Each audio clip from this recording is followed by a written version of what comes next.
Hey, good morning, good afternoon, good evening, wherever you are. Welcome back with another Red Pill Religion podcast. Red Pill Religion, where we are dedicated to the proposition, amongst other things, that belief in the supernatural is and the transcendent is normal, healthy, rational, and evidence-based. It's also good for children and adults, men and women alike.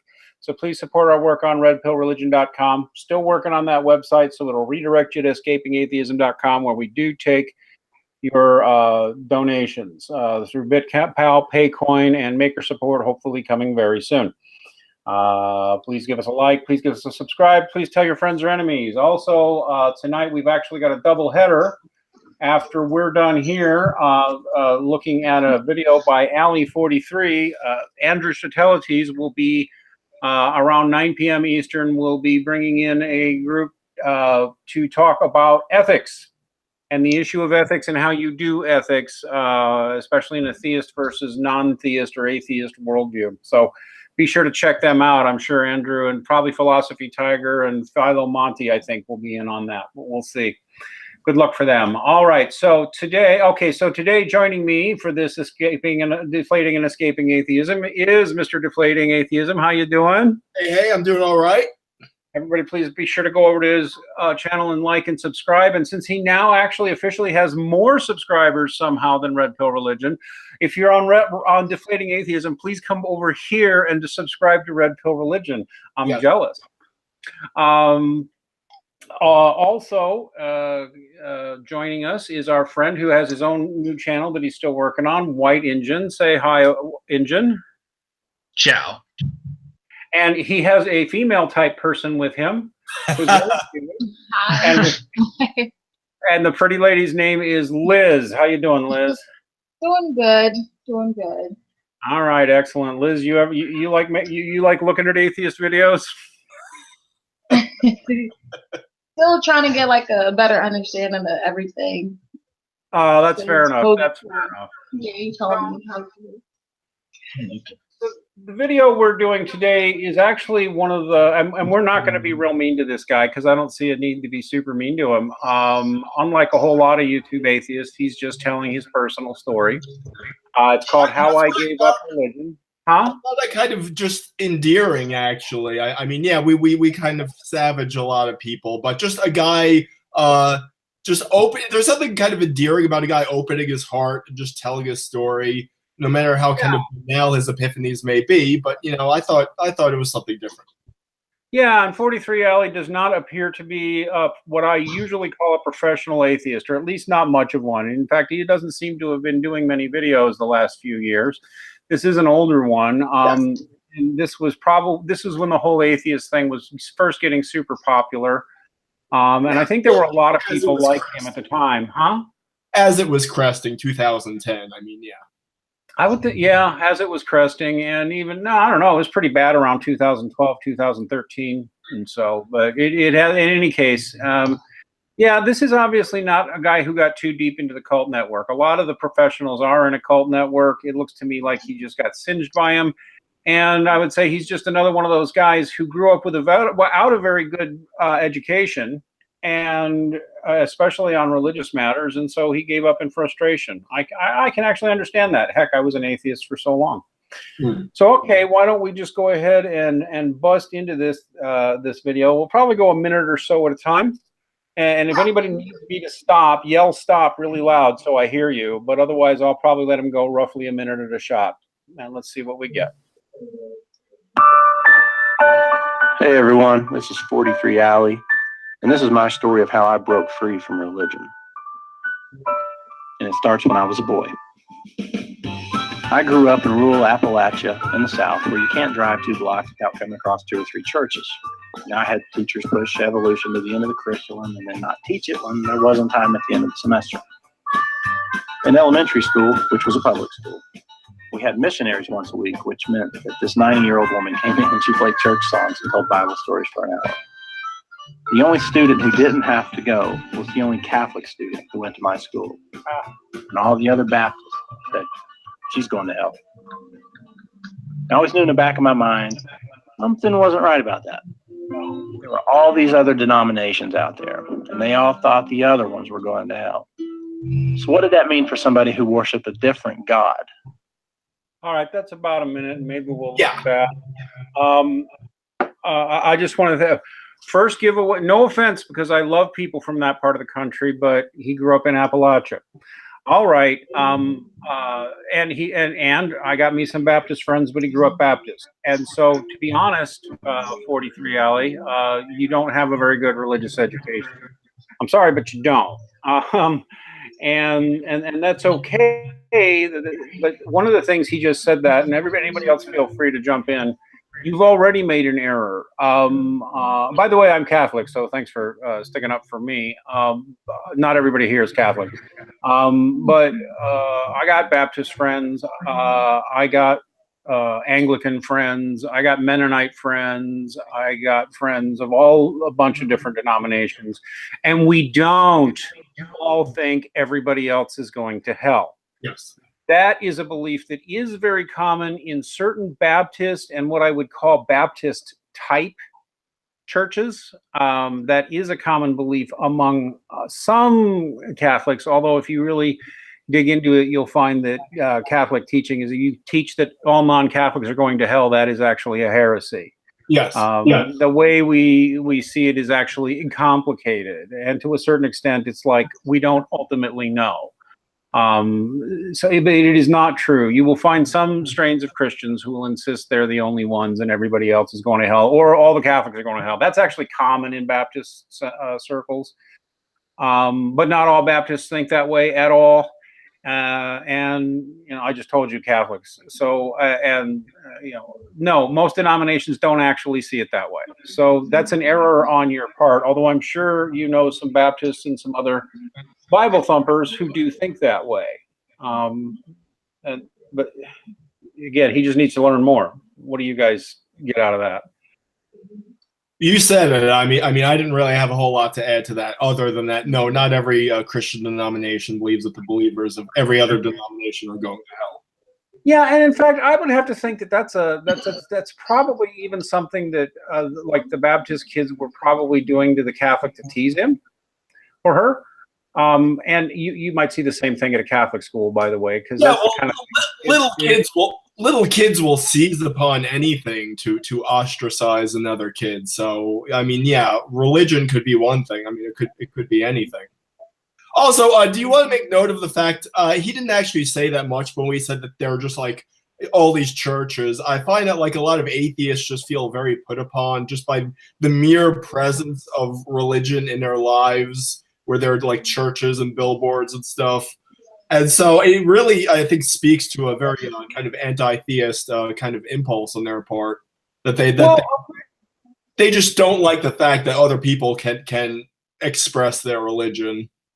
All right, so let's give it to him another way, though. We may want to go further into this because he does start talking about hell later. I do find a certain kind of religious person who's very pushy, quite intrusive and annoying, and you do find those types down in Bible Belt country, and they can be really annoying. So I get that. But yeah, let's see what else he's got to say here. Unless you guys got anything to add, let's see. I would say there's no one right denomination. Well, okay, and that's that. Yeah, but and much more to the point. And you're not even technically a Christian, right? Well, I am a Christian in the sense that I accept Christ as my savior, but I'm a secular theist as a way to the slap in the face to those who try to synchronize atheism with secularism, and that I hold that various faiths and beliefs hold truth to them, some big, others small. Fair enough. Well, Catholics think the same thing, but not quite. But anyway, let's go ahead and see what we. Well, give him about another minute here. Now, look, I like my pediatrician, but what did that mean for him? I didn't want to think about it.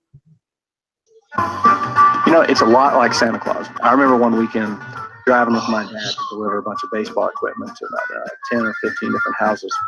My dad was Little League president, and we got in this shipment of bats and gloves and balls and something for all these different coaches and teams. As we were driving around, I remember him saying, "We're like Santa Claus delivering presents." And I thought, wow, we're only taking stuff to 10 houses, and it's taking all day. And then I thought, wait a minute, wait.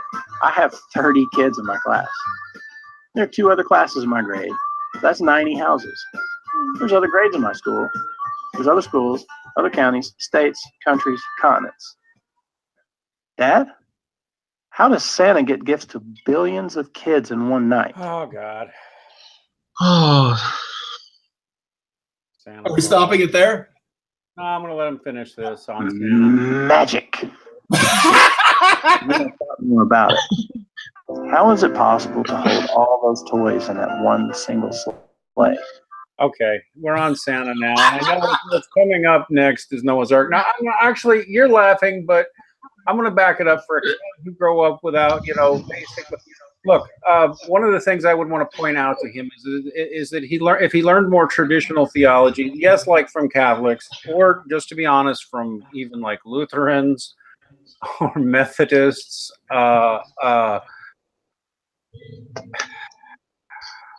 he doesn't. I like when they pull that. He doesn't have I like a when very they pull rational. that analogy. It's like being a child. It's like Santa Claus. Well, that's what I did in my Coach Red Pill video. As soon as he mentioned Santa Claus, it's like, okay, I know which direction this is going. Oh yeah. Yeah, here's the thing, and here's the thing I would want to point out to him, and I will. I've mentioned this book before, but I might as well bring it up again. It's called Born Believers, and I'll say a couple of things about Santa Claus. The book is called Born Believers: The Science of Children's Belief by Jared Barrett, and it's actually a very scientific book, fully, peer-reviewed research. And here's a few things I can tell you about Santa Claus. First off, most children can distinguish Santa from and imaginary friends and monsters under the bed from God very easily. Now, maybe he grew up in a religious tradition, and I know this type of kind of more fundamentalist. It's all Jesus, Jesus, Jesus, Jesus, Jesus. So you find yourself wondering if you believe in this guy Jesus, because again, the education's not good. You got people of the land in Appalachia who have been, doing their basic Bible reading for hundreds of years a certain way. Not highly educated. I'm not being insulting, by the way. It's because education can be overrated. Okay. But I mean, in this area, basic theology is what I would have him learn, because you have to have, when you start intellectually questioning like this, Jesus may not make a whole lot of sense to you unless the idea of God in the first place makes sense to you. You know what I'm saying, guys? Yeah. The idea that there is some intelligence running everything is the first step to getting somewhere. Go ahead. Like in kindergarten when I went to, there are more kids that recognize Ronald McDonald more than Jesus. Well, and I'm not even sure I'm mad about that, because frankly, a lot of people have a cartoon idea of Jesus I can't stand anyway. And that includes some of the fundamentalists. And especially the fake white Jesus that's so prevalent in popular culture.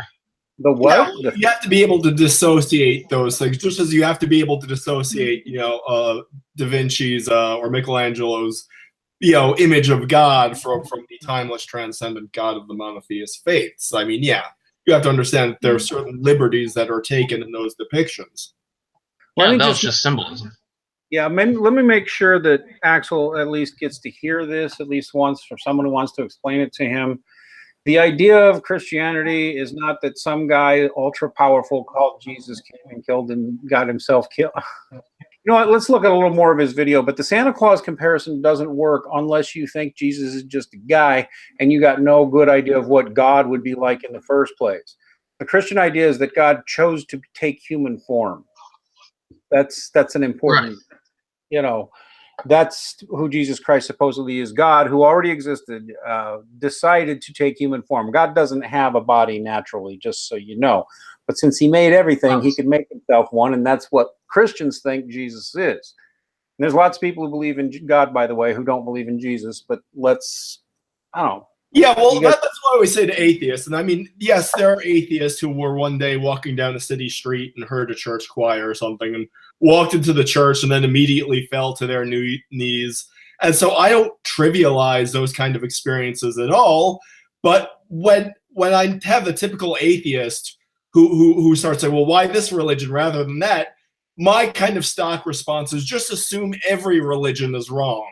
Just first answer the question of, does God exist? Does God make sense? Then once you've answered that question, I think if you answer it honestly, you'll answer in the affirmative. Then you say, okay, well, is there any religion whose teachings are kind of coherent given the existence of God and given my knowledge of the world and whatnot? So yeah, what's that? And that Bible made me an atheist meme. Like, well, I guess that throws deism out the window, right?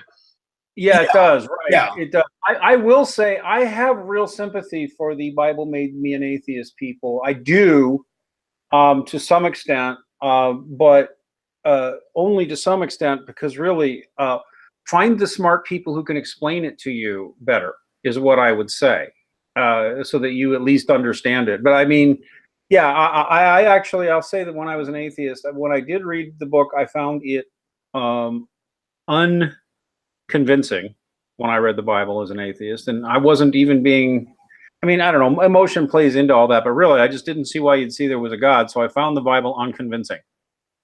And God did seem pretty nasty sometimes and arbitrary and weird. Well, let's go on. Let's look at a little more of his video, because I'll explain later why it seems a lot less arbitrary and weird now. I mean, Toys R Us needs a whole building, and that's just toys for my town. Why does Santa Claus not get the poor kids very much? But then, see, I get back to school, and all the other kids who believed in Santa Claus, they reinforce the fact that he does exist. And because a lot of other kids believed it, hey, it must be true. And then as I got older... Okay, I'm going to object right there, because he's a little more about Santa. It is observable in my memory and that of others that, including some, scientists, kid psychologists who've looked at this issue. It is normal for children to start questioning the existence of Santa Claus at a fairly early age.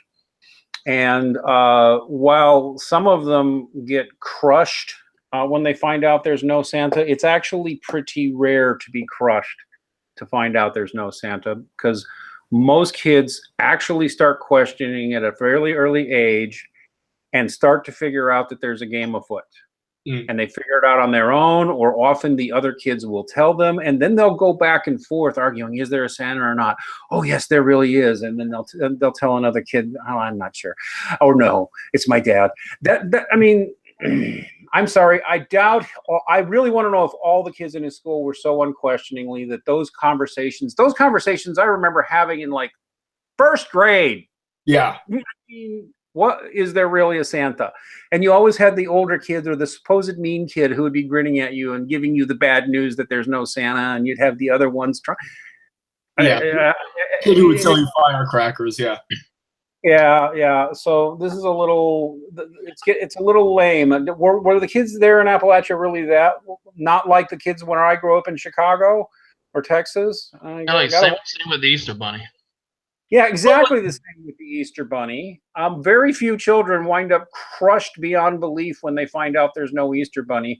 Most kids start to figure out there's a game going on, and the adults and the older kids are in on it as they age.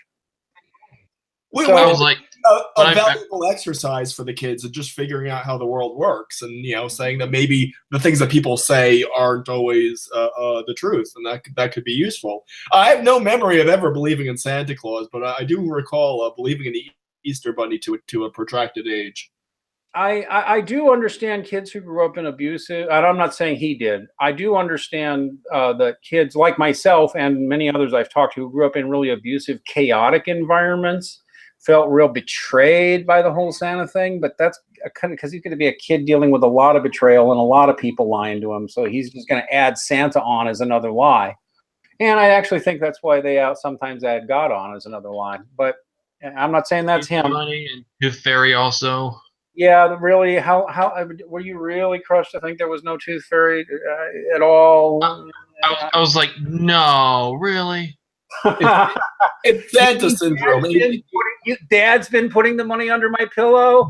Oh, you bastards! My world is ruined. Yeah, no. Atheists are just little kids who never got over learning that Santa Claus doesn't exist. It's Santa syndrome. Yeah. I do think the abuse connection plays into this because, well, let's just keep going. I'm not saying him, but for a lot of those atheists, if you grew up in an abusive environment where you were constantly being lied to by adults, then yeah, I could see how you'd get bitter about something like Santa or God. Oh, but technically there was a Santa Claus, like back in the day, Saint Nicholas. Well, yes, he puts the heretic Arius in the face at the Council of Nicaea. Yeah, that's actually not the Santa Claus. It's the Santa Claus that the Saint Nicholas that Santa Claus is based on is Saint Nicholas from was he Dutch? I think he's a much later figure. Based on what he did in his village at night before Christmas. Was it? I didn't even know it went that deep. I thought he had some background in working with children or whatever, but the original St. Nicholas didn't run around delivering presents, I don't think. Something along those lines. Yeah. He's evolved from then. All right, let's just keep going. The religious stuff started to bother me. Why is religion geographical? You can point to a country on the map, and you know right away what their religion is. No, you don't. To me, that if the universe is so freaking big, and there's one God who did it all, and he's got this one little favorite speck of dust that's floating out there in one little minuscule galaxy, you'd think that they would all follow him. Okay, we can stop there. He's getting to the now. Again, I'm cutting him some slack because I don't think he's one of these indoctrinated goofs with the talking points that so many of them have. But they do use that glass half empty. The universe is 99.999% uninhabitable. But we are far from the only world that has God's attention, most likely. Yeah. Let's mention something about our religion's spread. The fact that it's more popular in a geographical area doesn't prove anything at all. Really, what significance does the fact that you have different religions in different areas? There is religious strife to explain some of that. And by the way, before you accuse religious people of causing violence, just look at what atheists and secularists have done in the name of scientific rationalism and progress. Not just communists either, but fascists as well. It's more so. Anyway, religious conflict will be part of it, and atheism would be, and secularism is a religion. By the way, don't care if you believe that or not. It is, and religions have to spread by word of mouth. And by the way, if you're in a sophisticated religion, like say Catholic, just as one example, we know truths in other religions. That's actually in the Catechism of the Catholic Church. You can go read it. There are spiritual truths and even spiritual gifts in other religions that are good and true and of God. That doesn't mean we embrace everything in those other religions. We just know that this is true of other religions. So I don't know. Did we handle this geography question well enough? I mean, I think first off, it should be noted that there are converts to every religion in every geographical place on the earth. That's right. It's very easy to find geographical concentrations of atheists. You will find great concentrations of atheists in the Pacific Northwest, in the United Kingdom, in Northern Europe. So if you're going to use a geographical concentration as a means for invalidating all religion, you could just invalidate atheism by the same standard. Yeah, in fact, I would point out again what you've got when you have those maps showing the prevalence of religion is you've got proof that it's natural and normal for people to be spiritual, and so that some spiritual tradition will always be there. And by the way, when the spiritual tradition is hardcore secularism, you get stuff like China. Yeah, where Christianity is blossoming. By the way, it's blossoming even though it's under serious persecution. You can't just say that they learn it from their moms. Okay, and another thing I think is kind of important to note is geez, I just blanked out there. I just blanked out. Africa too. Sub-Saharan Africa is exploding with Christianity to unprecedented, unhistorical levels. Much of the continent is now like 90% Christian, and they are mostly Catholics and Anglicans. But they'll say that's the cause of the problems. Growing Pentecostalists, and I got mixed views of Pentecostalism, but it's there. I'm sorry, what were you going to say? They'll say that that's the cause of the problems over there. That the Christianity is the cause. Yeah, well, that is a frequent atheist bigot claim. It's not true. Muslims are a problem there too, but and friction with Muslims is a problem. But also, secular globalist institutions are a huge cause of much of that. The atheists, of course, with their typical chauvinism, will say, "Well, those are shithole countries," essentially, and so that's why Christianity takes root there. And of course, in their higher regard are the Northern European, like the Scandinavian countries, where there's a lot of secularism, and so they'll take that as proof of just the fact that education and whatnot begets atheism or agnosticism. But by the same token, their other talking point is that the internet is killing religion, that the internet is where religion goes to die, and that the free flow of information is putting an end to religion, or is putting an end to Christianity. Well, how does that square with China or Africa? Do these people have less access to information? Is that why Christianity is flourishing there? So it completely just doesn't make sense. No, probably they do have. Well, the internet is the biggest propaganda machine known to man. Oh no, it definitely is the biggest vector for atheist propaganda. You will not get any debate there. It's also the biggest vector for conspiracy theories like 9/11 trutherism or flat eartherism.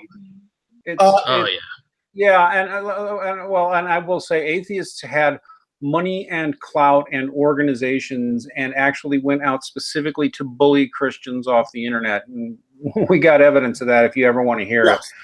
No one in the atheist community likes talking about the fact that they really did go out there to specifically psychologically terrorize, deplatform, and otherwise marginalize. Yeah.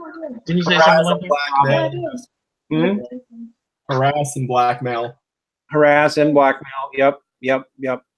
But in any case, all right. Well, we should probably keep going, but we didn't even get to his kind of logical argument here, huh? I just also want to say that what he brushed upon, he didn't really make it explicit, but the whole atheist talking point that if God existed, everyone on the earth would be one religion. That's just a non sequitur. The conclusion does not follow from the premise. That's your microphone if you're talking over there. Yeah. Try muting that mic if you're chatting. We can't hear you. Okay. And he does go into this whole, seems to me, argument of the size of the universe. So let me just point a few things out to him. First, within a sensible, let's say, for example, a Thomist Christian worldview, it's entirely plausible that the universe is teeming with other life and other civilizations. It would not be impossible. It would not be a challenge to us. We would also expect those other beings to have figured out that there has to be a God. Because there's plenty of evidence that there has to be a God. Jesus or no. And second, there's actually reasons to question this. For example, it seems more possible, at least within current science, with what we know, that there is no other life in the universe. That's go that far. Huh? I wouldn't go that far. Well, I've looked at the data, and the last time I looked, the consensus view was just no. We're looking for evidence of life elsewhere, and a lot of people want to find it. But right now, there are over radio silence from them. Yes, over 300 billion stars in just our galaxy alone, and it's said that on average, around 2 of every star's planet is habitable for life. Yeah, and I don't want to go Googling it now because I don't want to, derail on this. But I'll just there is people of your opinion. There is another opinion, of at least equal weight, which has looked at it statistically and looked at the odds of life developing just here, are so astronomically low that it's like less than one in the total number of atoms in the universe, that life would develop anywhere at all, at least if it does so under a random chance. And there's a lot of scientists, not just creationists, but quite even atheist scientists, say, yeah, that math makes sense. So it's an open debate at least. And like I said, from a Christian perspective, it works either way, because really, it's totally unthreatening if there are other civilizations out there, really. But there's a lot of science that says no, there won't be any. It's up to you to decide what you believe there. But if there isn't any, then it would make sense that the universe was designed for us. And I can give you a couple of other things in science to at least chew on.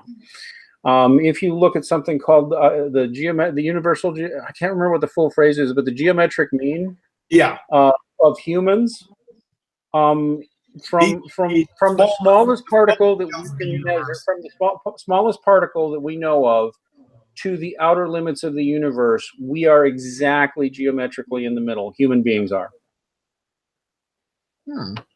And that is scientifically and philosophically interesting, to say the least. We're right in the middle, scale-wise.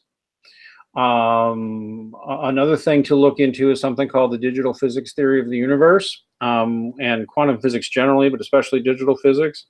Because the digital physics theory of the universe, which even Neil Tyson says he believes in, that he thinks is true, posits that nothing in the universe is actually physically there unless it's being observed. That it literally disappears when it's not being observed. Physically, it disappears. Information on it is stored in quantum space. I think they call it N space. No, Hilbert space. And so, like, literally, it's like we're in a video game, and the stuff we observe is loaded when we go to where that stuff is. And then when we leave, it disappears, like we're in a big video game. Now, I know that sounds creepy and weird, although everybody's always imagined something like that might be true. Everybody's always imagined that. I know, at least once or twice, everybody has. Like, the stuff that's behind my head disappear when I'm not there? Is anything actually in those empty houses, or is it? And at least under digital physics and a lot of other things in quantum mechanics, the answer is yeah. If nobody can observe it, it's not there. So if that theory is true, and a lot of scientists think it's true,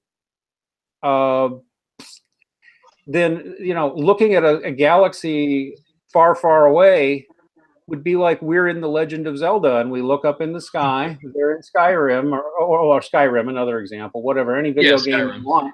It's being rendered for us because we're looking at it. Well, there has to be all-observing. There has to be some all-observing intelligence. That's correct. Digital physics it says there has to be one. You can't be in a simulation without a simulator that's running it, and it can't be a dumb simulator that just kind of randomly does that. So Mikio Kaku's starting to figure it out. He may be becoming a closeted deist. I'm not really sure, but he said that in the future, what we call chance won't make sense anymore. Yeah, if you look, in fact, if you look on the high end of physics, you're going to find most contemporary living Nobel laureates in physics are Christians, and other religions are well represented. And it's not by accident, actually, because we don't have time today. But if he'd ever want to have the conversation, and I'll invite him now, I'll explain to him why a classical, educated, Orthodox Christian worldview actually is what makes all this possible in the first place, all this science that we do. And that's why Christian scientists tend to be the best scientists. Well, I was just thinking about this today. I feel it's kind of a clusterfuck at this point. But yeah, 65% of Nobel laureates in physics are Christians. But of all the new atheist heavy hitters who come out to tell us that science is opposed to religion, Sean Carroll, Richard Dawkins, Neil deGrasse Tyson, Sam Harris, all of them, there is not a single Nobel Prize among all of them. So where did they get off telling other scientists what they must believe in these doctrinal metaphysical claims that the natural world is all that exists? Because they said so. Yeah. They said so. The closest they've got to a real jock scientist is Stephen Hawking. And the truth is, he appears to be as much a media celebrity as anything. He still doesn't have a Nobel. And it's not clear that he'll ever have one. Even if he gets one, he'll be unusual in being a Nobelist physicist who believes the crap he believes about religion. He's just about the only one among them worth a damn. Yeah. Yeah, exactly. He really is. Even Daniel Dennett's, well, he's done some okay work in AI, but nothing to write home about. It's very hard to find an atheist scientist who's publicly outspoken atheist or anti-religionist or touting this anti-religion line like Tyson does. He says he's not an atheist, but he's anti-religion and he's a total bigot about it. Yes. He's obviously sympathetic to their cause. Yes. And almost none of these people are actually much of anything as scientists. All right, let's play a little more of this. Yeah. And then there's dinosaurs. Oh, brother. They're around for hundreds of millions of years. There's no dinosaurs in the Bible, not one. Yeah, I know, in the book of Job, there's a behemoth and a leviathan, but if you have half a brain and you read that, you know they're talking about a hippopotamus and an alligator. Look, dinosaurs on the earth for millions, hundreds of millions of years. There should be 5 dinosaurs per page in the Bible. And if you don't want to call them dinosaurs, then you should call them something else and describe specifically what these things are. Plus, there's 65 million years between the last living dinosaur and the first living human. 65 million years. That's a lot. Uh-huh. The Bible says the earth is 6,000 years old. No, it doesn't. No, it doesn't. Right there. It doesn't say that anywhere in the Bible. I mean, everything he said in that clip is just like, so what?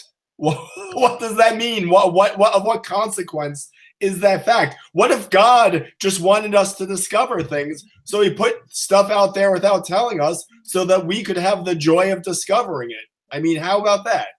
Well, Leviathan and Behemoth were, I'm sorry, go ahead. Leviathan and Behemoth were not land creatures, but they weren't dinosaurs either. They were mythical creatures in pagan mythologies. We can go back and forth on that because you can have hours of interesting discussions actually on the dating of the universe, the dinosaurs, how to interpret various biblical texts. But dude, I can tell where this is going. It's the whole creation versus evolution thing again. He's taken us to. So he's a little young earth creationist he's arguing with. Now, being a guy from Appalachia, I bet he knows a lot of those. Although I would also say, and again, I love people down in Appalachia. There's good parts and bad parts. Being well educated on theology isn't common there, and for that matter, for being that well educated on science isn't that common there. But I can even tell you that even there, not everybody thinks you should read the Bible that literally and try to make the book of Genesis a science text. And there's Christians all over the place who will tell you, don't make the book of Genesis a science text. That's not what it is. I can give you like 10 ways right now, 10 different ways right now to interpret the book of Genesis and all that. I can point to, literally, I can point you to books by a Jewish scholar who has worked it out. The book of Genesis is 100% compatible with, and in his view, even seems to predict a 14 billion year old universe and a Big Bang, based on how he reads it. And he's a physicist, a really good one, a really accomplished one, and a real serious Jew. And that's just one. There's others. One of my favorites is the idea that humans appeared here as in their current form within the last 10,000 years, and so maybe the Bible stories somewhat start there. Maybe the whole thing is allegorical. There's so many reasons to read Genesis. Literally, we could talk 2 hours about it. Yeah. About all the different ways. Not just about any one way. We could talk for more than an hour on different ways of reading Genesis. But different ways you will not find, that have been around. What you will not find in Genesis is anything saying that the Earth is 6,000 years, or that the universe is 6,000 years old. But they Right. traced that because due to the genealogies, those Yeah, well, professional there was a retards answers medieval in monk who Genesis. used the genealogies of the Bible, but of course that's taking the days of creation literally, and then the genealogy is not supposed. It says yes, this guy beget this guy, but it doesn't mean that there were not generations in between in any case. Yeah, I think the people from Adam to Enoch, aka Krishna, were just Paleolithic and Neolithic cavemen. I think I'm just going to repeat to the guy that we could talk for an hour on different ways of reading Genesis, and I will be happy to forward that to you. Some of these are thousands of years old, and they question the idea that the Earth would only be 6,000 years old.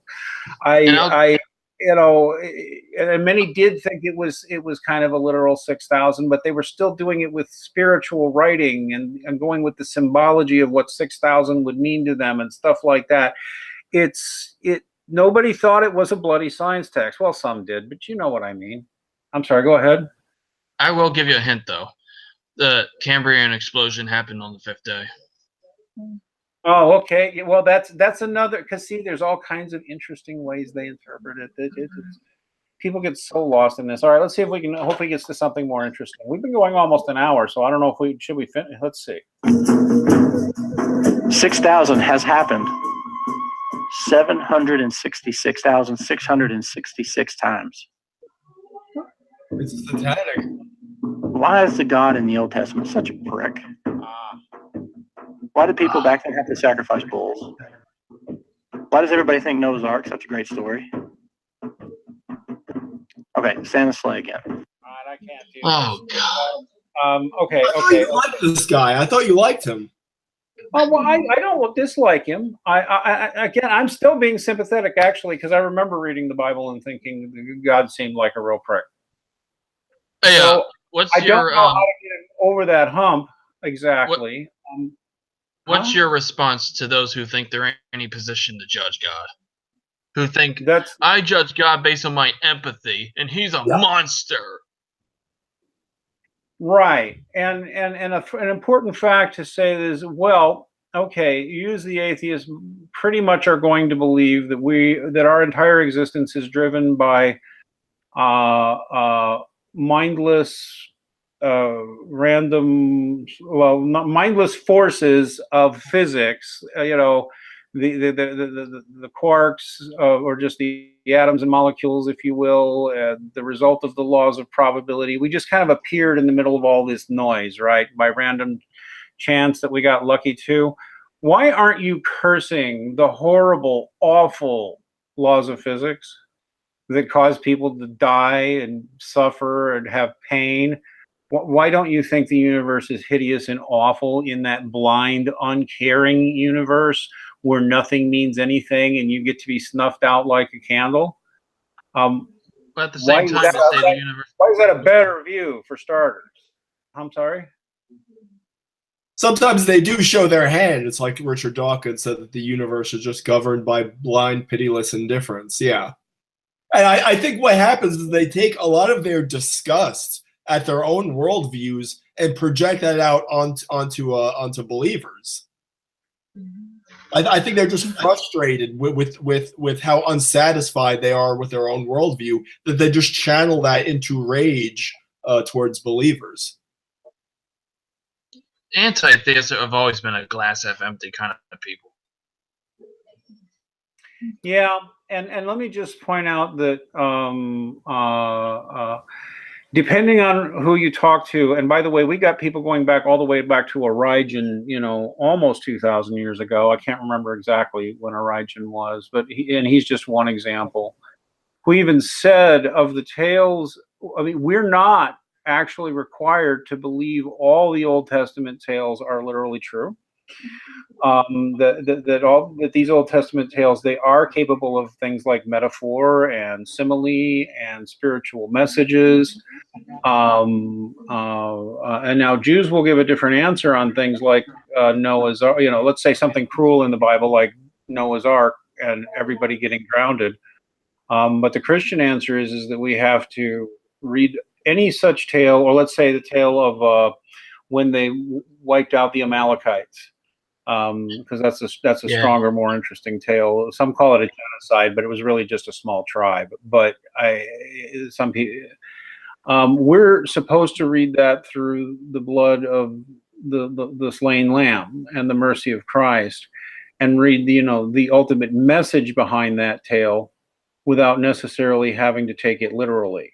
And that's actually a pretty standard Christian response to much of the cruelty in the Old Testament. Again, a Jew will give a different answer, but they'll have a fairly sophisticated one too, not a dumb one. And even if you do think all these literal atrocities happen exactly that way at God's command, one of the things that's at least part of the Christian message is that everybody who came before Christ, gets a shot at salvation. So yeah, There are hints that the Israelites went their own way. With their own way, what?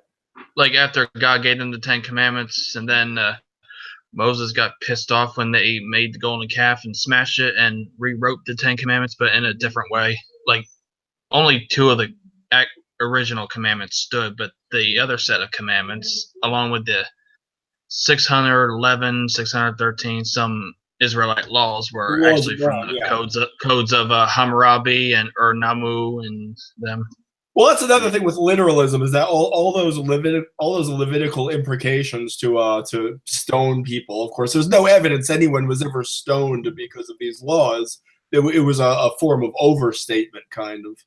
No, in fact, I've even spoken to Jews, people who've been to rabbinical school, and they will tell you that under Jewish law, you never read the stoning instructions literally.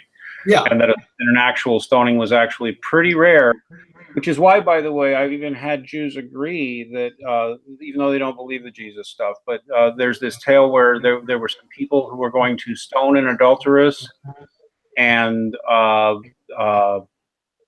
Jesus said, "Let him." He was without sin cast first sin.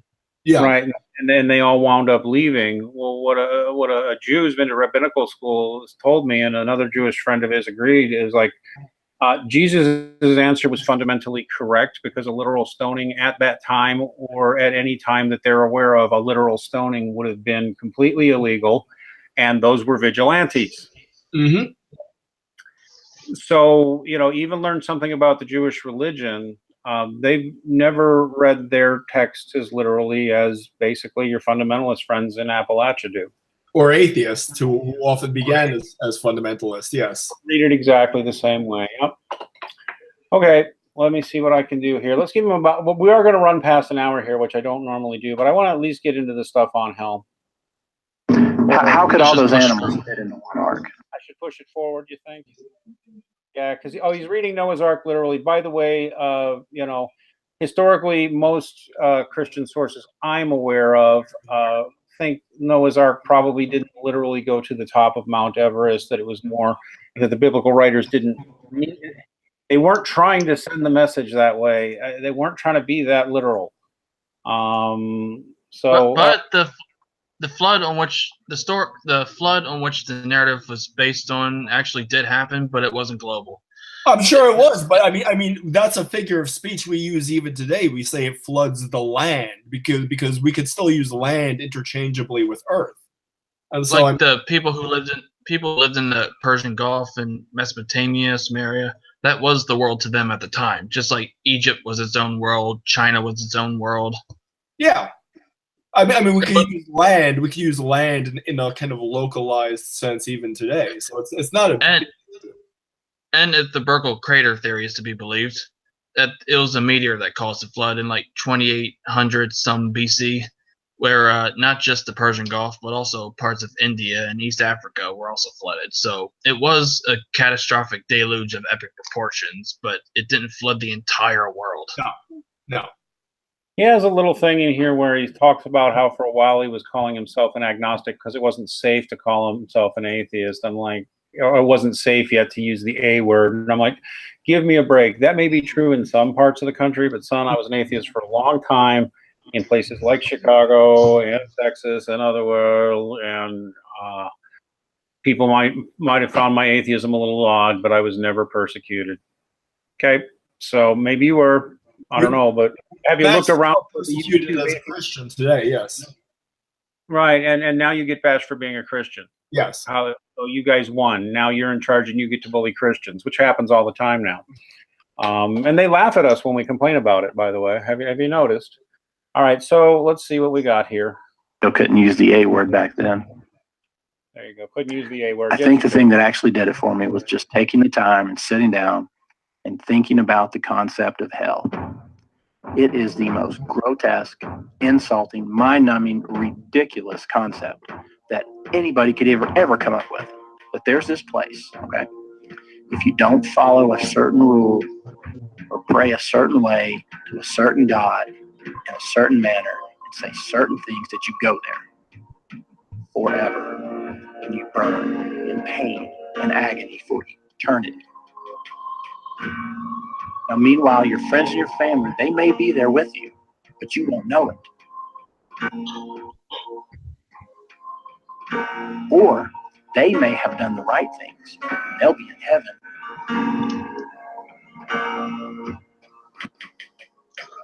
Okay, but what if I did the right things and my wife and my kids, they didn't? They end up in hell. How am I supposed to enjoy eternity if I know that every second of infinity, my wife and my kids are on fire and being tortured by demons? How could I enjoy eternity knowing that anyone is being tortured forever? That's okay, and you know what? I'm going to somewhat again give it to him because of his background. There is a certain strain of Christian who really that's a real rough question on, because they really do believe that just about everybody's going literally to a fiery, tortured hell, and I can see why that really upsets some people. And I think he even asked a good question there. But before I wade in, what do you guys say? I mean, yeah, it is a tough question. It's like, yeah, how can you how can you be comfortable in heaven, knowing that people you loved on earth are in hell? It's not an easy question, but I think at that point God's justice will have been revealed to you. Well, okay, so I'll get more into it. Yeah. The question of salvation and what it looks like and what heaven and hell looks like has been debated among Christians and other religions for thousands of years. It is not true at all that most Christians believe that everyone's going to hell. The strongest word huh? hell, the word for hell, Gehenna, was actually the nearby fiery trash dump they were talking about. Jesus compared hell to. Hell is no more a place of fire and brimstone than heaven is a wedding banquet or a vineyard, which he used to talk about heaven and using idioms, which was common. You will get the hardest of hardcore Thomists who will tell you that everybody who does not die is not a Roman Catholic who dies faithfully in the sacraments is going to hell. Those guys exist. You will find Baptists who are the same way, and other fundamentalists who are the same way within their denomination. I can only tell you that debate, it's actually hard to find people who truly believe that and won't back down when you start asking hard questions. And the Orthodox view of all this is so different anyway. I mean, the idea that hell is not hell and heaven are states of existence, right? And most people totally agree that the metaphors of lake of fire and all that are metaphors. Ultimately, hell is the choice to separate yourself eternally from God, and since God is everything that's good. Oh, but atheists would choose that option in a heartbeat if it was that simple. Well, that's what they say. And really, if it's what's stopping you, I'm sorry, if the hell thing is what's stopping you, then do some more research digging on the matter. There's most Christians would probably consider universal salvation to be a heresy. And it ought to be clear to most people. Most universal salvation is unlikely, but I don't know. There is debate on even that question. The bottom line is there's a lot of debate on the question. I know in the religious tradition he's from, a lot is put on what they call faith. You know, if you believe in Jesus, you're saved. And if you don't believe, you're not saved. And they do quote the appropriate parts of John and whatnot that seem to say that. But that all ties into what you think the word belief means, because the way the folks in that part of the country tend to interpret it as, or in those traditions tend to interpret it that is how firmly you accept an intellectual proposition. You know, how if I just believe in Jesus harder, I'll be more saved or something, right? Or something. And if I yell it more, it'll be even better, you know. Not that I mind a little. Not that I mind a little that, really. I mean, but I'm sorry, go ahead. Certainly an all-knowing, all-loving, all-wise God will appreciate what's in people's hearts. Yeah. Yeah. God knows your heart better than you know yourself. Better than you know yourself. I mean, I think the point needs to be stressed here, though, that it is a complete non sequitur to say I have a problem with this doctrine of hell, or I have a problem with this or that doctrine in general, and then say therefore atheism. That is a drastic move, because it doesn't follow at all that, okay, I have a problem with this or that doctrine of this denomination, therefore atheism. That seems just an excessive, just drastic move, and it does not logically follow. If nothing else, just default to generic theism and work it out from there. But I almost think a lot of these people who say I have a problem with this, therefore atheism, it's because they actually just want to be atheists, because it's such an unwarranted move. Let me put it to you this way. Among spiritual traditions, there's not that many variations when you get right down to it. First, there's the atheist tradition, and by the way, it is one, with a pedigree going back thousands of years, which just kind of assumes we're animals and we're going to, you know, rot out and disappear and snuff like candles, and that's all there is to it. Okay, that's one view. All right. Then there's another view that we're on this kind of wheel of constant reincarnation. Maybe going up or down depending on our karma, which is actually a pretty shitty deal if you think about it. If you know, life is full of pain and agony and suffering and disappointment and heartbreak and bitterness and horrible pain and abuse and betrayal, and you just have to keep living through that, through life after life after horrible life after horrible life. Or there's the idea that one way or the other, you have an ultimate destination, and the ultimate destination will be based on your choices and what you most want, you know, towards all that is good or not. Which of those is actually the more horrifying? Which is actually the most horrifying to contemplate? I want to push through the rest of the video. Ultimate destination, yeah. I would also point out that while we're here, a book called God in the Afterlife, which I think is worth looking at, which is fairly up to date on the. You want to push through the rest of the video? Well, I just want. Well, okay, I guess I'm actually wondering if we should just stop here. I'm not sure he's got more. There's a little more left. There's just a little more left.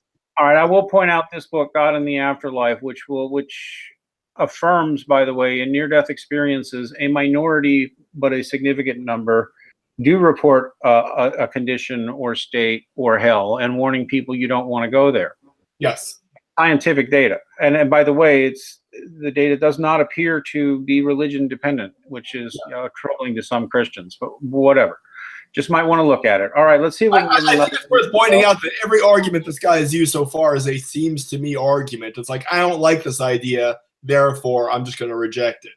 Well, exactly. It's like, okay, and exactly. Look, if there is a higher and a lower existence, a heaven, a hell, whatever, there's disturbing implications to that, but there's disturbing implications to reincarnation, and there's disturbing implications to the idea that we all just rot out and die and stuff like a candle. So not liking an idea is not a good enough reason to say, well, what's the reality? So there we go. All right, let's see if we can just push through to the end of this. Have you ever noticed hell's not in the Old Testament? Gentle Jesus, meek and mild, shows up, and it's then and there we are threatened with eternal suffering. WWJD indeed. So I look back on the whole concept of religion. I knew I was already an atheist about Allah. I know I didn't believe in Shiva and Ganesh and all the other Hindu gods. Zeus, Poseidon, Thor, Ra, they no longer had millions of followers. Those gods had long since gone to that mass graveyard we call mythology. So I just went one god more. And I got to tell you, it was a great feeling. But it wasn't a change that came overnight. It was just little bits and pieces that happened over the course of several years. And I am a totally happy person.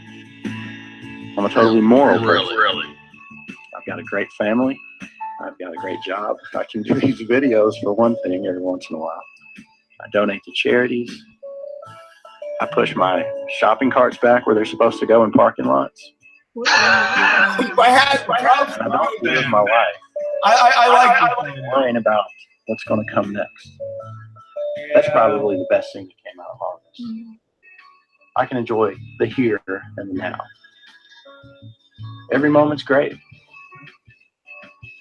The universe is going to continue on for billions and billions of years. I only get to be here. How can you be so sure? Very small part of that.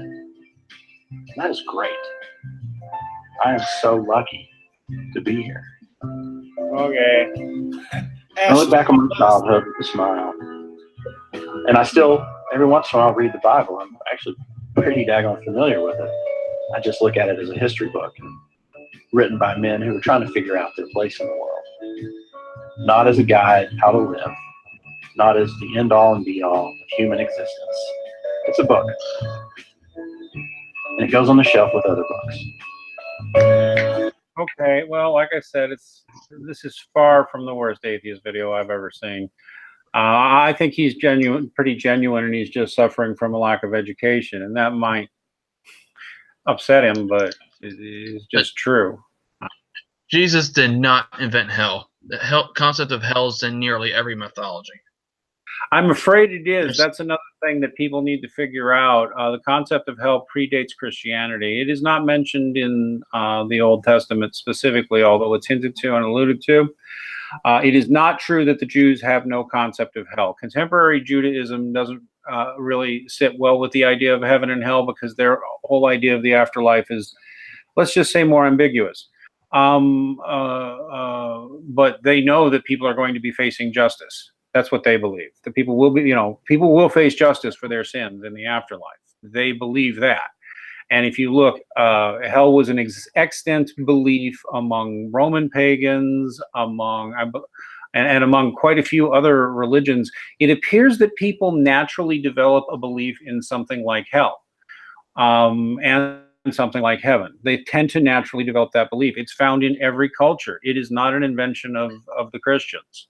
In every culture, heaven is universal also among cultures. Yes. That's right. Most either go in for the whole cycle of reincarnation, sort of spirituality, and maybe moving to higher or lower physical, planes of existence. And they'll say purgatory is a Catholic invention, although that's pretty universal. Also, it's not as quite as common as heaven and hell, but they're in other faiths and beliefs.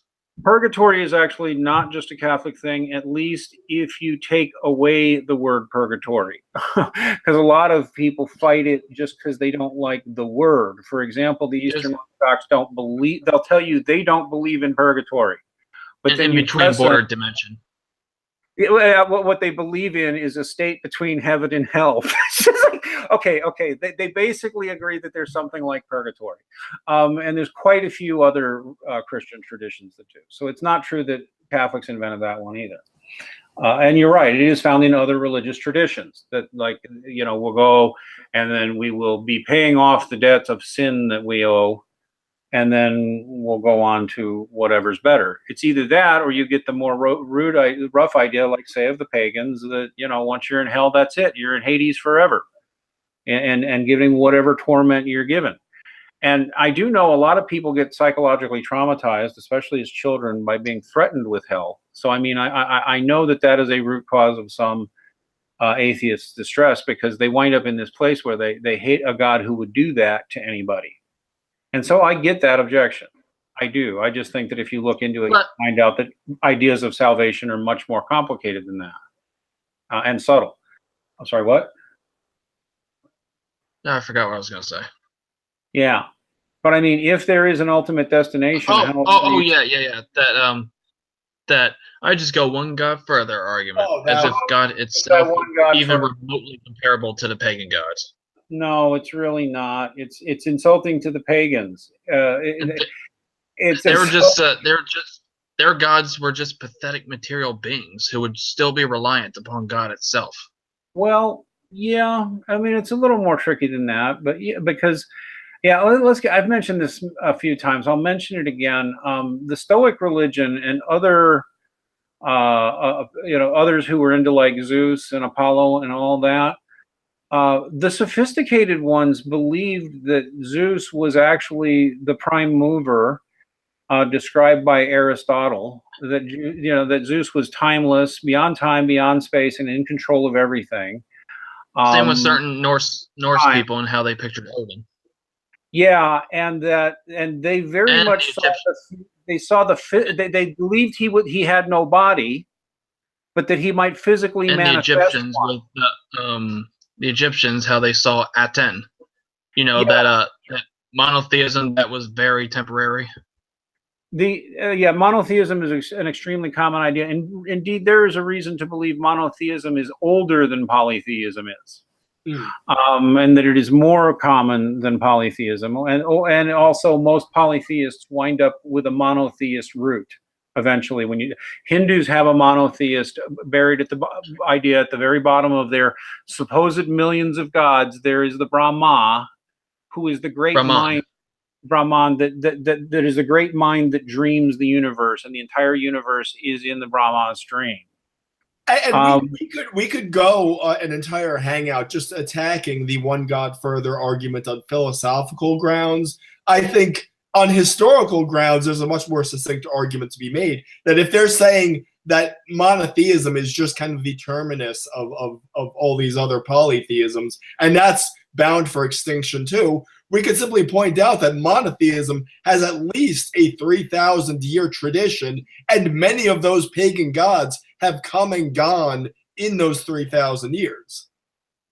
Yeah, so, I mean, you can't just say this is the latest kind of version of polytheism, and it's just bound for the trash heap of history. No, because monotheism has already proven itself against everything else. Yeah, and there's abundant evidence for a monotheist run universe. There just is, even in contemporary science. He ought to know this. If he doesn't, I'm saying it's something worth knowing. And there's those who say that the fallen angels referenced in the book of Enoch were the progenitors of the pagan gods. Right. And again, I gotta keep insisting. People got to give the pagans a little more sense for sophistication. Like I said, like I was saying about Zeus, they believed he was the beyond time, beyond space controller of everything. But he would take human form, and the statues and the drawings they knew were representative and symbolic. But he might take human form. They thought that would happen sometimes, but they didn't. But they thought of him as something much bigger. And the other gods would almost be like Christians talk about angels, because Zeus was the All-Father and therefore the creator of everything, and then the other gods, like you would have a great spirit running. They would draw Apollo as riding a chariot across the skies, but they didn't necessarily take that literally either. You talk to sophisticated pagans now, and they'll be like, "Oh yeah, Thor. Thor is basically the spirit of weather in general." And he may or may not take human form, but ultimately he's weather, more or less. So they're not that unsophisticated.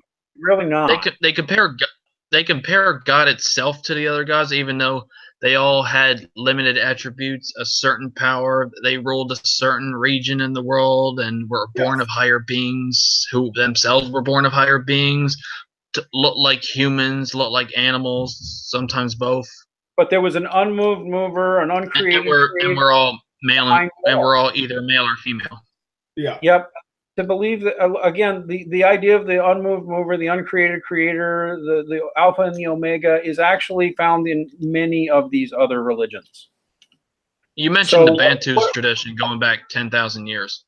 I think 9,000 is what I read. Yeah, there's a book you can read by a guy named Placido Tempels about it. I don't have it right now, but I would actually, I would argue like 50,000 years, because that's probably the time Adam and Eva lived. If you look at the data I just mentioned, Jared Barrett in that book, Born Believers, I'll tell you, children naturally develop a sense that something intelligent is running and controlling the universe and become curious about it on their own.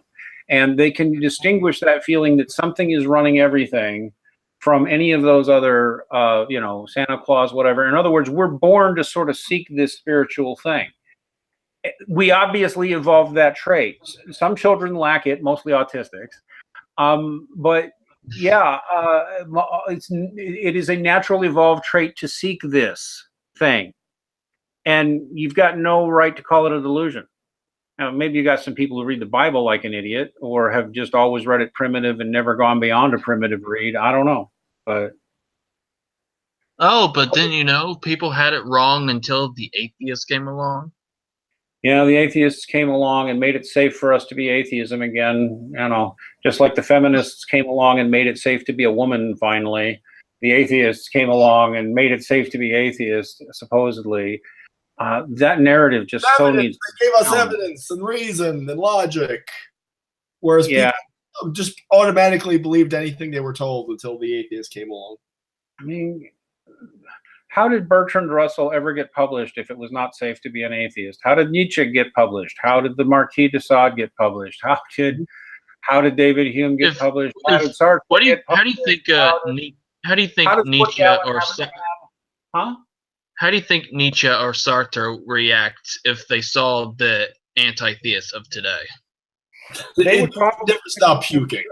Yeah, I think Nietzsche would literally commit suicide or become a Catholic monk. Yeah, or laugh himself to death after reading the God Delusion and God is Not Great and all those propaganda books. I think Nietzsche would probably want to physically assault Richard Dawkins. I really do. Especially Carrier and Aaron Raw. I will totally give it to you that Nietzsche was smart and he really thought his stuff through, and he had. And in fact, the whole atheist victim narrative has to be the worst thing. Now, I do get it for the people who were abused as children. Just remember, secularists abuse children too. And I got some stories to tell you about a school teacher who had an interest in me. But a godless man-child engineer thinks the Catholic Church has a monopoly on pedophilia. I tell you what, we do have a pedo problem. We seem to have mostly cleaned it in the U.S., but that actually all relates to communist entryists going back into the 1960s and 1970s, and we're going to be cleaning that mess out. The much bigger pedo. Elaborate conspiracy theories, Max. Well, but you look at just look at what Michael Voris is doing. Exposing the problem and calling out the Vatican. There has been some terrible sex stuff going on in the Vatican. I really think that Catholics are going to be needing to buckle down for a bad scandal coming out of the Vatican. I'm not the only Catholic who thinks that. Is that Church Militant? Oh, you look at the stuff from Church Militant. Also look at a guy called Tradcat Knight. Now, he's pretty hardcore conservative Catholic, but there's a lot of data about, there is a pedo scandal in the church, and we seem to have mostly cleaned it up in the U.S., but not internationally. And that's just, but that did come from entryists in the church who literally came in with the intent of doing that stuff. So they're going to get cleaned out. In the meantime, look at Hollywood, look at Washington, D.C., look at the public school system, which is rife with pedo, and tell me unique. Look at the prison system, the juvenile prison system. Oh my God, it's filled with pedos. Secular private academies that have every bit as much of a sex scandal problem as the Catholic Church ever had. That's right. Everybody's got a pedo problem. You've got a bigotry problem if you only can focus on the Catholics. And Catholics got a right to push back on that.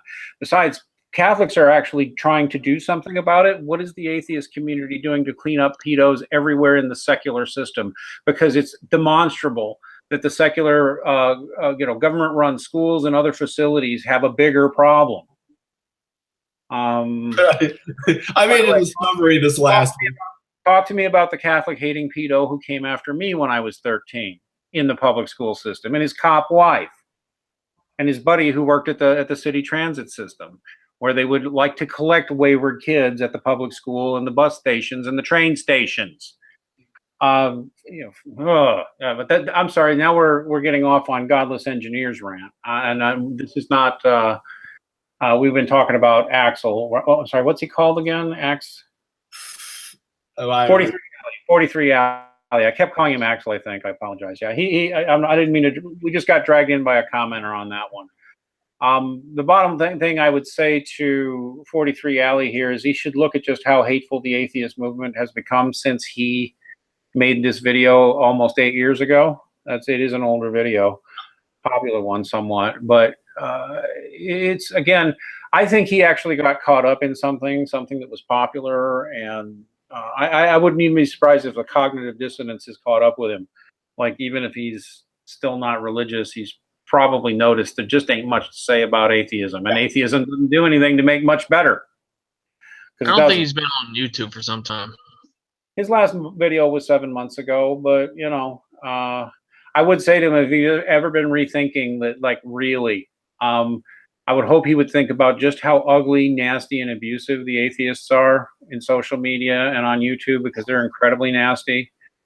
They've harassed and hurt a lot of people, and we can bring you eyewitnesses on that.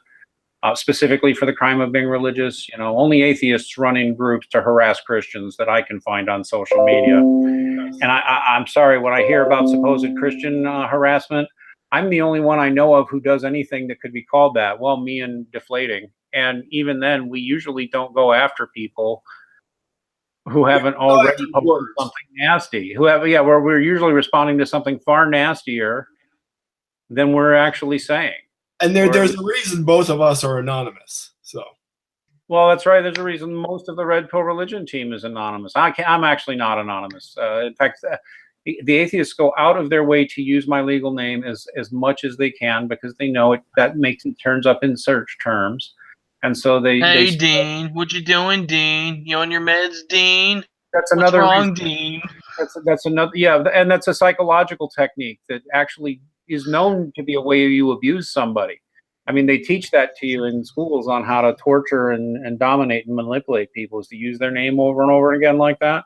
Plus, they know it shows up in search terms. So every nasty thing they say, that's the first thing you find when you put the Dean Esme into search terms. And most of it's garbage, right? Quoted out of context, quoted, quote mined, basically. So you take the context out, or you'll say something that's true, but you leave out exculpatory information, which is another good way of lying.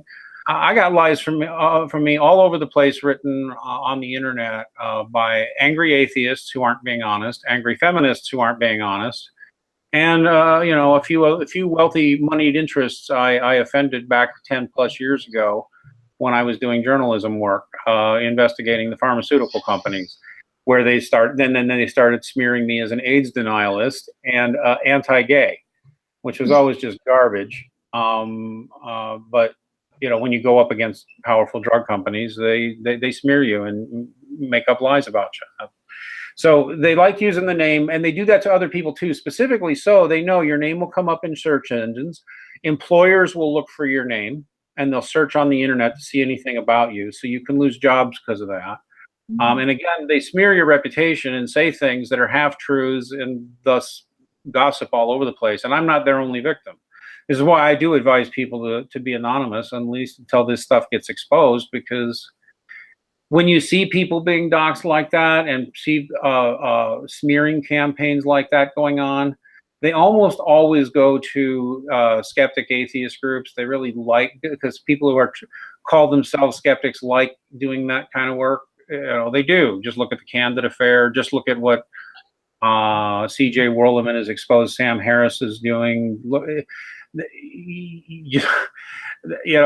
bottom line is that these folks have turned into something horrible, hateful, and nasty. Although I will say again too, it's changing.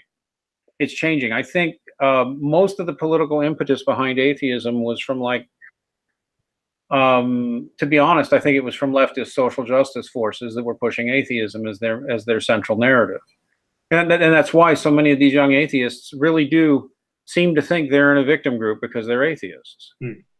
Well, we are victims, Dean. Why are you making fun of us, Dean?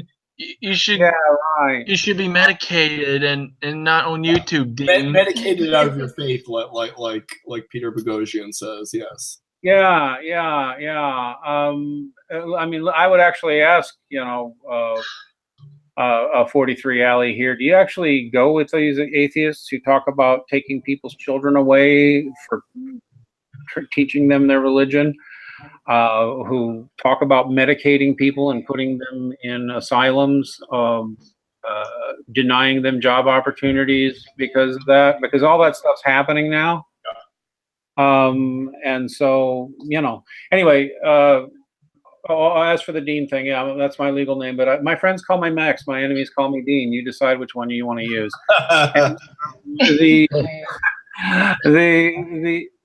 Again, this is not for Axel, but I would ask him though. I mean, has he noticed yet what a seedy, nasty, filthy cult of bigots and bullies and scientific and historic ignoramuses typify the standard YouTube atheist today? I mean, look at Godless Engineer. I know I was mean to the guy, but I was dealing with someone who was truly acting like an obnoxious bigot and bully. And he's not alone in among the people who act that way. That was TJ Kirk's whole stick, being a really hateful bully. Well, yeah, he's taken up TJ's mantle apparently. Has he? Not this guy. No, Godless Engineer. Godless Engineer. Oh, he's taken up TJ's mantle. Yeah, it's not going to work. It's not going to work, but he can try. Whining man-child who thinks he's smarter than everybody else in the world. TJ had help, okay. He had publicity people, mostly from the political left, help make him a thing and get him on CNN and get kind of make him he was a somewhat manufactured celebrity, and he knows it. He wasn't grassroots anything, just like Anita Sarkeesian wasn't grassroots. Lacey Green's not grassroots. They're all creation. They're all media creations, just like Sam Harris is a media creature. Yeah, and Hitchens. They got money, and they got all kinds of boosts and subscribership, and Google and YouTube are Christian hostile environments. And everybody's known that in the Christian community for years. So yeah, I'd like to know if he has any knowledge in any of that, or if any of that's ever bothered him, because holy cow, I remember starting being sympathetic to the atheist thing, and then the more I encountered it, and the more I got abused quite a bit. And they say, you didn't get abused. Yeah, I did. And so did a lot of people I talked to. Atheists are just extraordinary abusive bullies online. They just typically are, and it's most of them. It's just what I see. Not this guy, though. I was okay with this guy. I understood this guy. I thought like him at one time. So, he's what I would call a type 1 atheist. The one who just doesn't get it. The type 2 atheists are these ideologues I'm talking about. He looks like a type 1 who just kind of got swept up in some of the atheist propaganda. Yeah. So, all right. Anybody got anything else to say? I think we should wrap it up. All right. Again, we're going to see Andrew and some others come on in to talk about ethics within a half hour, I believe. So everybody stay tuned. Thanks to Liz and White Engine for joining us. Everybody check out Deflating Atheism. Please give us a like. Please give us a subscribe. Please tell your friends or enemies, and God bless. God bless. God bless.